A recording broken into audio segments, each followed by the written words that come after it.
I'm at Borough Market in London, one of the top tourist attractions in the capital, a favourite for visitors from overseas.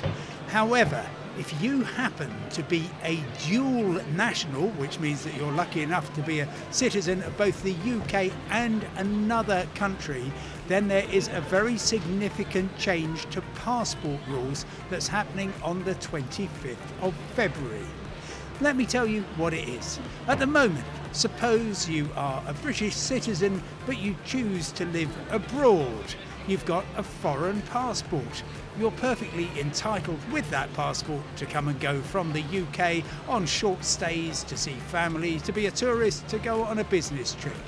But from the 25th of February, that will all change. From that date, everybody who is not British or Irish has to have an electronic travel authorisation to come to the UK. And you might think, well, that's all right, I've got a French or an American or an Australian passport, I'll just get my ETA through that. But not so fast.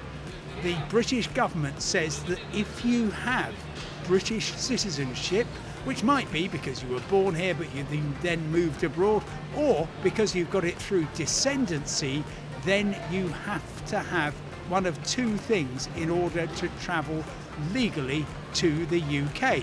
Ideally, it will be a British passport. If you don't have one of those, well, I suggest you get one quickly, or it could be a certificate of right to abode in the UK. But since that is going to cost you nearly £600 and it's going to run out whenever your foreign passport runs out, then I urge you to try to get a British passport if you're planning to travel to the UK anytime soon. It then gets slightly complicated because, of course, if you're coming from an overseas country, then the airline, the shipping company will want to know that you are going to be admitted, and the best way to do that is to show them your British passport. But then when you're travelling back, in order that you don't have, for example, to get the ETIAS required soon for visits to the European Union and the rest of the Schengen area, then you need to go back on your passport from another country. And always a reminder that if you are lucky enough to have an Irish passport, then you are in the best possible situation and you can come and go from Britain anywhere in the European Union or the Schengen area as often as you want without any bureaucracy at all.